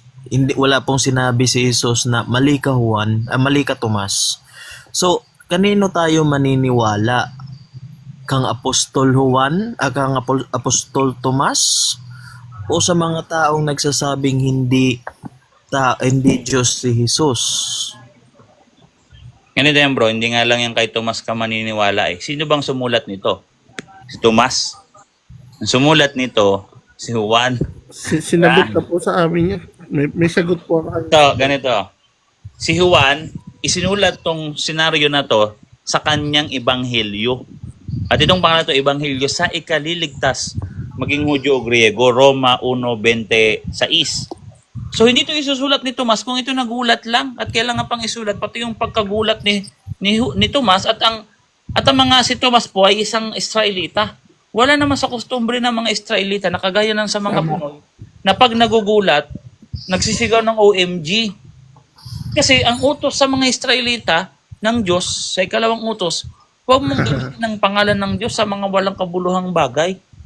So hindi, kaya nga, yung pangalan ng Diyos, hindi yan basta-basta talaga nila binabanggit-banggit lang. Eh, nagulat ka, banggitin mo yung Diyos, ano, Pinoy, ganon. Yung mga Pinoy ganon eh. Oh, diba? Oh my God. Diba? Ganon yung mga Pinoy.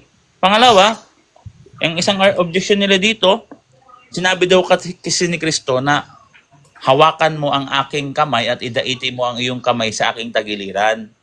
Kasi bakit ganun ang sinasabi ni Jesus Christ kay Tomas? Sabi kasi ni Tomas, hindi ako naniniwalang nabuhay si Jesus malibang mahawakan ko siya. Kasi ang mga hindi nabubuhay, espiritu lang ang iniisip ni Tomas, ang nagpapakita sa kanila, espiritu ni Kristo. Ibig sabihin, hindi siya naniniwala na yung katawan ni Kristo bumalik sa kanyang kaluluwa. Ang akala ni Tomas, si Jesus, espiritu lang, multo lang. Kaya nga sabi ni Kristo, no? Halika Tomas, hawakan mo ang aking kamay. Ang espiritu ay walang katawan at buto. Hindi niya sinabing ang Diyos ay walang laman at buto. Ibig sabihin, set aside yung topic na Diyos dito. Ang topic dito, pagkabuhay ni Kristo. At ang isang kaluluwa, walang laman at buto. Hindi naman kasi indikasyon na porket espiritu ka, Diyos ka na kagad. Yung anghel, espiritu din. Yung tao, pag namatay, espiritu din yung kaluluwa. Babalik sa langit, Ecclesiastes 9:14, Santiago 2:26. So hindi yun yung tamang pagpapatunay na, Tomas, hindi ako tao. Diyos ako. Wala akong laman at buto. Paano anghel? Sabihin din sa'yo ng anghel, si Satanas, Hoy, Tomas, hoy, Felix Manalo, wala akong laman at buto. Diyos ako, maniwala tayo? Ang Diyos, creator, makapangyarihan sa lahat, at manlalalang, all-knowing, iyan ang pagtatalo sa pagka-Diyos. Hindi porket espiritu lang. Kasama na lang din yung espiritu. Siyempre, espiritu naman talaga yung Diyos. Pero, hindi yun yung, pag may espiritu, kilalanin mo kagad na Diyos. So, ibig sabihin, ang pagtatalo dito, na sinabi ni Tomas, ay sinabi ni Kristo, na tignan mo, ang espiritu ay walang laman at buto, ang multo ay walang laman at buto. Kasi nga, si Tomas nagda-doubt na si Kristo ay nabuhay. Ang iniisip ni Tomas, ang nakita niyo multo lang, hindi talaga nabuhay si Kristo. So nung nakita niya na si Kristo talaga ay muling nabuhay, talagang naniniwala na siya, talaga si Kristo Diyos talaga, nagkaroon na talaga siya ng divine revelation. No? Kasi divine revelation yan yung pagka-Diyos, yung doktrina. No? Hindi dahil kaya nating abutin ang Diyos, kaya natin siyang pag-aralan. Hindi ganon, ha? Hindi dahil matalino tayo na pag-aralan ni Tomas na Diyos si Kristo. Hindi. Kung hindi, ninais ng Diyos na ipakilala ang kanyang sarili sa mga tao at ipahayag sa mga tao kung ano ang kanyang gusto at ang kanyang way, pamamaraan, no, para tayo ay maligtas. Ayun ang divine revelation. Hindi dahil na pag-aralan ni Felix Manalo ang Biblia, sobrang niyang talino kaya napag-aralan niya ang Diyos. Hindi. Ang Diyos mismo ang nagbibigay ang nagbagsak ng divine revelation sa mga tao sa iglesia. Hindi dahil kaya natin siyang abutin. Kung hindi dahil ang Diyos, ninais niyang magpakilala sa atin, kaya tayo wala nang maidadahilan. Sabi ni St. Paul, wala ka na talaga maidadahilan. Kasi hindi mo naman kayang pag-aralan yung Diyos. Hindi, ang Diyos ang nag-abot sa iyo. At kailangan mo yung sampalatayanan. Diba? Yun yung misteryo ng ating pananampalataya o ng unang Timoteo 3:9. Kaya nga ang Trinity, hindi mo yan kayang i-compute gamit ang mathematics. No? Ibig sabihin, hindi ito nilikha ng katang-isip lang ng tao. Misteryo to. Galing to sa Diyos, hindi mo to kayang pag-aralan, pero kailangan mo itong panampalatayanan. Hindi to abot ng utak mo. No? Yung Trinity, 3 na isa, hindi mo yan kaya, mababaliw ka dyan. No? Kahit anong gawin mo Samantalang sila, gasino ko lang i-explain. At ang mag-i-explain, sila mismo detalyado. Kagaya ng isang cellphone. Sino mag-i-explain nito, ng specs nito, ng kaya nitong gawin, yung paano to nagawa, yung lumikha dito sa cellphone. 'Di ba? Lahat ng kanto kaya niyang i-explain kasi nilikha niya yan. Pero yung doktrina namin, misteryo. Unang Timoteo 3:9. No? Na dapat ninyong panghawakan ng walang halong basa natin, no? Ito yung faith na pinanghahawakan ng Catholicism, no? Kaya dapat natin itong panghawakan at ipaglaban, no? Unang Timoteo 3:9. Na iniingatan ang hiwaga ng pananampalataya ng may malinis na budhi. So, ibig sabihin, ng walang pagsusubali. Di ba? Nang walang pagdududa. Yung hiwaga ng pananampalataya, ingatan natin ng walang pagdududa, ng may malinis na budhi, di ba? So, yun, no? Kaya nga, ang pinakadakila sa kaharian ng langit, kagaya ng pananampalataya ng isang batang maliit. Kasi ang batang maliit, hindi yan mapagduda eh. Di ba? Ganun yun, bro, no? So, yan. Uncle. Meron ka ng initial, Uncle, mm, salamat. Ang dami ko natutunan. Kung may gusto lang mga sabihin, share ko lang din sa mga nakikinig din, no? sige, bro. Na hopefully may na nakikinig sa akin dito.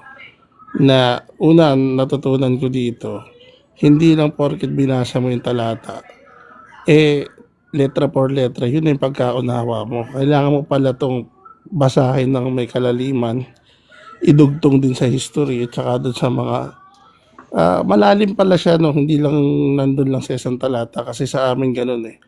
Pag ito talata na to pumares dun sa aral namin, yun na siya. Wala na ibang kahulugan yun. Hindi mo na pwedeng basahin yan. Huwag ka na magtanong. Sa mga manggagawa na nagtuturo sa science, na the revealers din, sana pag nagturo din kayo, ako nga naunawaan ko, hindi naman mahirap. Isipin mo, makinig ka lang, tapos huwag mong i-resist sa puso mo na baka may tama din yung part ng ibang religion. For example, si Uncle, yung mga tinuro niya, maliliwanagan ka rin eh. Pero yung iba kasi nagre-resist eh. Ayaw nilang, kumbaga, parang antigas na ng puso nila na ayaw nilang tanggapin na itong narinig ko, ito na yun, ito na yung tama, ito na yung religion ko, mamamatay na ako dito. Pero pag tinignan mo, for example, napakasimpleng bagay, si Jesus namatay para sa buong sangkatauhan. Pero kung Pilipino lang maliligtas, napaka-selfish naman. Ang hirap namang yun nun. Diba? So sana, next time, yung mga makikinig dito, lalo na yung mga lalaban, aralin pa nila kasi talaga mayayari sila kay Boy Letra. Hindi nila kakayanin talaga, boss. So, salamat. Next time ulit. Jojoin ulit. Sige, bro. Sana marami kayo natutunan dun, bro. Bro, ano yan? Pag-aralan na. Boss, marami pa akong tanong, pero yun nga, magsisimula na rin namin talaga. Kung gusto mo bro, today pa lang, i-denounce mo na yung ano mo. Denounce mo na yan kasi karapatan mo naman yan, bro. Kasi kailangan Meron akong iniintindi part 2 natin Meron yung akong part 2 ano eh. na papasok ako dito. Di mo Kasi meron pa sa puso ko na tignan. Alam mo, sa part 2 na pagpasok ko dito, yun namang pagsamba sa Ribulto. Yun talaga yung natatakot ako yun sa ngayon. Sige, bro. I-ano na natin Na- ngayon yan. I-settle na natin Next ngayon yan. time, yun ang- Ganun ngayon. Settle na natin ngayon yan, bro. Para... So, ganito yan. Boss, Ano bang wala gusto na akong mong... time. May meeting lang ako, pero Okay. next time papasok ako. Yun Basta lang. lagi Wala ka nang nang time. dito. Sige. Masaya akong gawin yan, bro. Family ko kasi. Masaya akong gawin yan. Pwede Tsaka ako yun nga, bro. Pag mag-aaral ka, lagi ka magdadasal muna. Kasi nga, itong doktrina natin, itong subject kasi, theology kasi ito, no? Theology. So, hindi ito kagaya ng science na more on discoveries talaga sa pamamagitan ng sariling ng pagsisikap. Kasi meron nga atheist, talagang scientist, meron namang katoliko na scientist, magagaling na scientist, mga katoliko. Pero itong theology, hindi ito natin napag-aralan dahil na-discover natin sa sarili nating kakayahan. Yung Diyos ang nagbigay nito sa tao. Gusto talaga ng Diyos na magkaroon ng unity. No, so pag mag-aaral ka ng doktrina natin, lagi ka magdadasal na sana maunawaan ko yung mga aking aaralin na hindi ako magkamali. Kung meron ka mga naunang napag-aralan na mali ko, Nagdalag si Uncle. tira. So, hindi nga siya